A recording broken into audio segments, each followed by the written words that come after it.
hari abantu benshi bankurikirana ku macano atandukanye bagiye bansaba Imana barwanirire, kandi usibye kuba nabisabwe n'inshuti n'abakunzi bagenda bankurikirana, numvishe nyobowe n'umwuka wera kugira ngo nagure umuhamagaro w'ivugabutumwa. Turagushimye mwami wacu Yesu, turaguhimbaje mu izina ryawe ry'icyubahiro. Tugushimiye ko uri umwami, tugushimiye ko wera, tugushimiye ko ukiranuka, tugushimiye ko uvuga bikaba, urategeka bigakomera.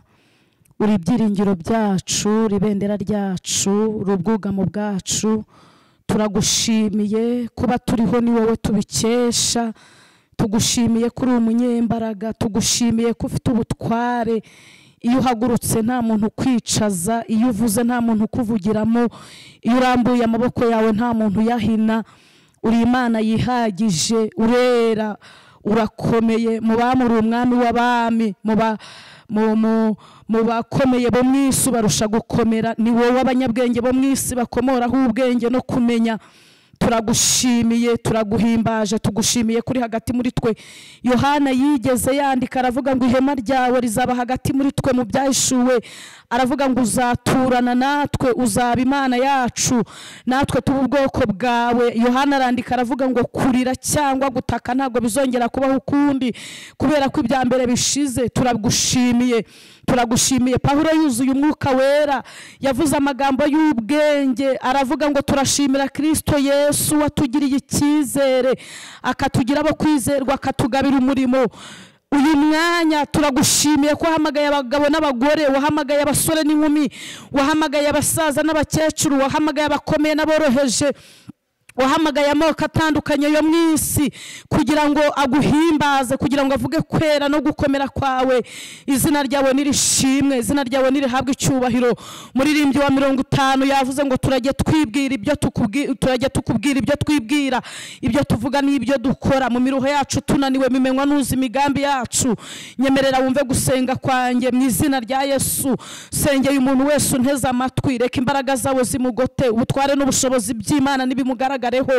Endi ngabo ntoya nini ndumva ashaka gusengera mu isengesho Dawidi yasengeyemo muri Zaburi ya 35. Yaravuze ngo shingura icumu mu ntagara, wimira ibintu bitugenza. Aravuga ngo burana n'abantu batuburanya, hagurukira abantu baduhagurukiye, rwanya biturwanya. Hageze hepfo aravuga ngo turemere ikimenyetso cy'ibyiza kugira ngo abanzi bacu bakitegereze bamware, bakorwa n'isoni babigisuzugurira imbere yacu. Turabigushimiye. Uri Imana ihaguruka ntihagire ukwicaza. Ejo bundi wahagurutse kuri Dawidi umukura mu ishyamba, umwicaza ku ntebe y'ubwami, aba umwami w'Abisiraheli. Ndasenze kugira ngo ushingure icumu mu ntagara ku buzima bw'umuntu wese unteze amatwi, kandi utugende imbere ahantu hataringaniye uharinganize. Niko wabwiye Kuro, waramubwiye ngo uzamugenda imbere ngo hataringaniye uharinganize. Uramubwira ngo inzugi z'ibyuma uzazicamo kabiri, uravuga ngo izimiringo uzazimenagura, uravuga ngo uzakenyuruza abiyita abami, ukenyeze Kuro wisuzugurwa. Ndasenze, nsengeye buri muntu wese ngo umukenyeze, mukenyeze, kuko uherutse gukenyeza Dawidi aba umwami. Wakenyeje Yosefu aba premier ministre avuye muri gereza, wakenyeje Morodekayi ku irembo ry'ibwami. Umunsi Hamani yari kumumanika ku giti amutambagiza umurwa kubera ko wari wamukenyeje. Bivuze ngo iyo ukenyeje umuntu igisuzugurira amaze nk'igihe kirahagarara. Iyo ukenyeje umuntu urubwa amaze nk'igihe kirekire rurashira. Iyo ukenyeje umuntu ibihomba amaze nk'igihe kirekire birahagarara, hakaboneka kunguka kubera ko wamukenyeje.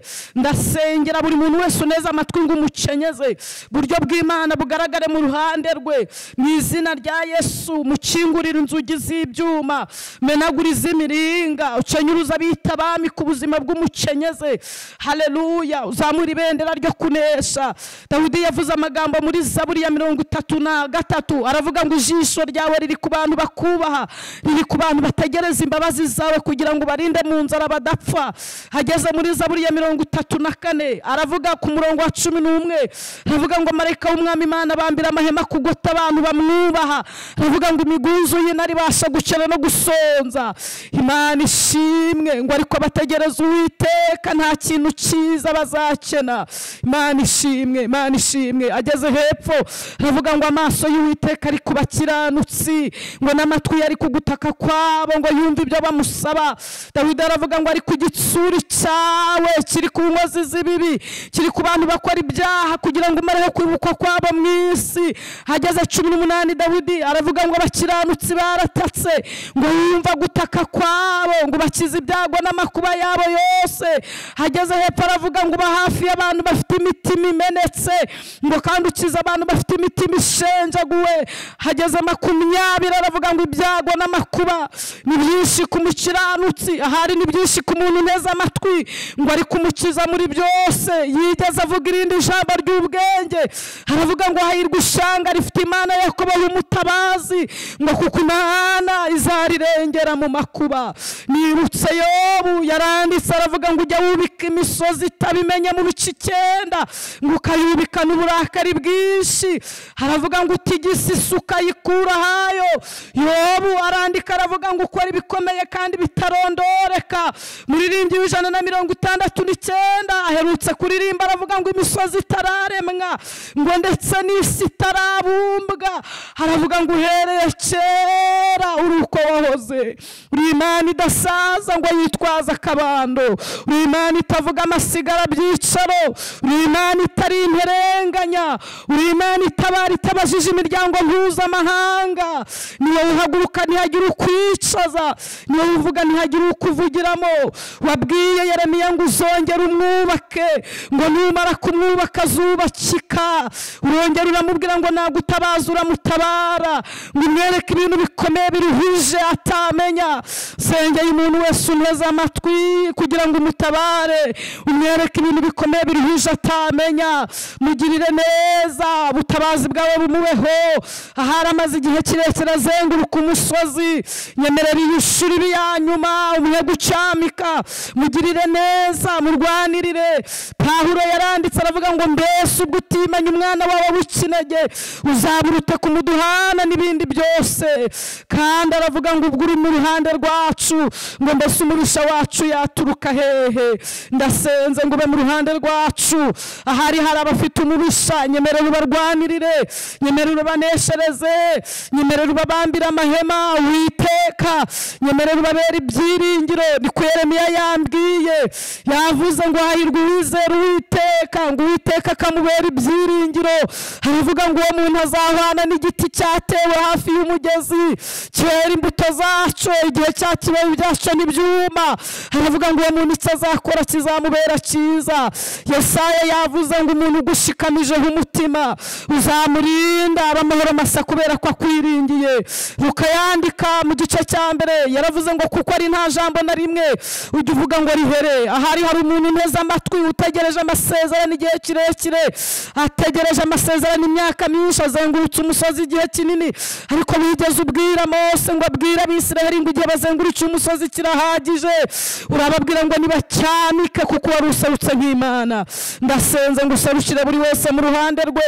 Ahari ari ku gisasuro muserukire, ahari ari mu nzu y'imbohe muserukire, ahari arwaje uburwayi bumaze imyaka myinshi muserukire, ahari afite intambara z'uburyo butari bumwe muserukire, ni imfubyi muserukire umwibutse kuri se w'imfubyi, ni umupfakazi muserukire umwibutse ko uri umugabo uhagararira abapfakazi, ahari afite urubanza muserukire umuburanire, kuko ni wowe rurangiza rwa burundu, ni wowe twiyegamijeho, ni wowe nyingi twishingikirizaho, ni wowe bendera ryacu, ni wowe gihome cyacu kidukingira, ni wowe mahoro y'abagufite, ni wowe byishimo by'abakwizeye. Korari imwe yaravuze ngo abakumenye barahiriwe, no ku munsi mubi bazakomera. Dushimiye Imana yo kwizerwa, yatsindiye isoko ryo kuturengera, yatanze umwana wayo Kristo akabambwa tukabamburwa.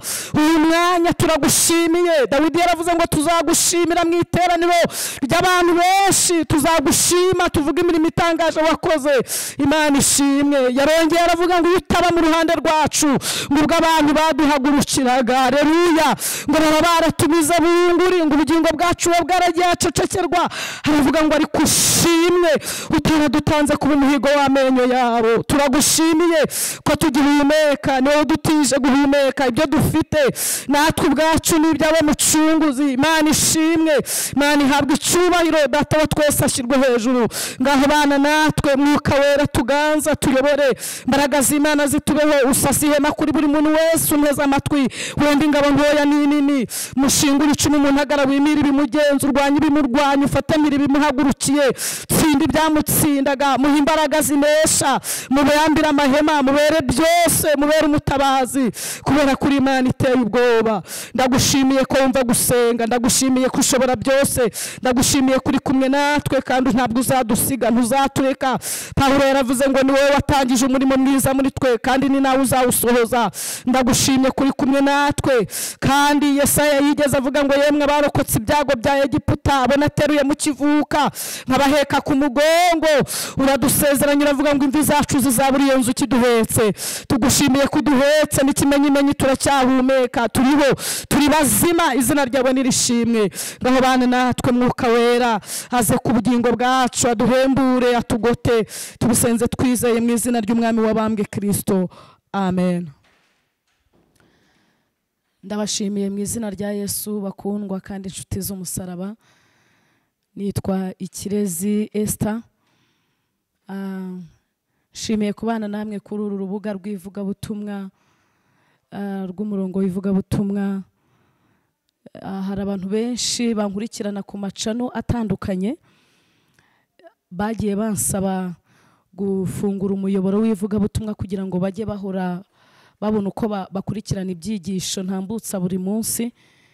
So abakunzi banjye, inshuti zanjye, mbararikiye kunkurikira kuri uru rubuga, kuri uyu murongo w'ivugabutumwa nabashyiriyeho kugira ngo mujye munkurikirana umunsi ku wundi, witwa Gushima TV. Imana ibahe umugisha,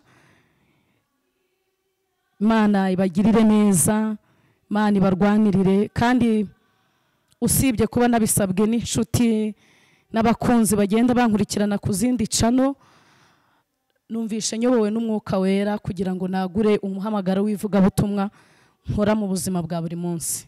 Murakoze rero, Imana y'amahoro ibahe umugisha. Nishimiye kubana namwe umunsi ku wundi.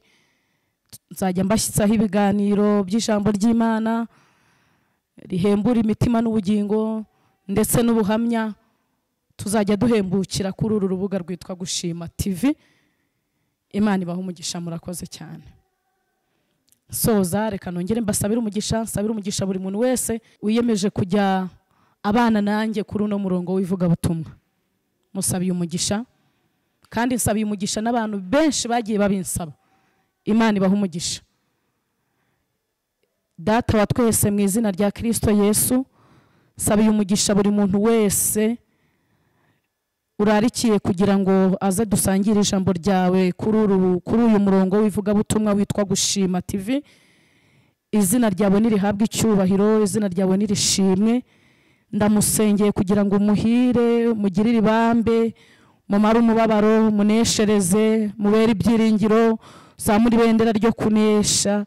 Kandi Mwuka Wera abe mu ruhande rwe. Urakoze, turagushimiye kuri kumwe natwe, kuri mu ruhande rwacu. Tubisabye twizeye mu izina rya Yesu, amen.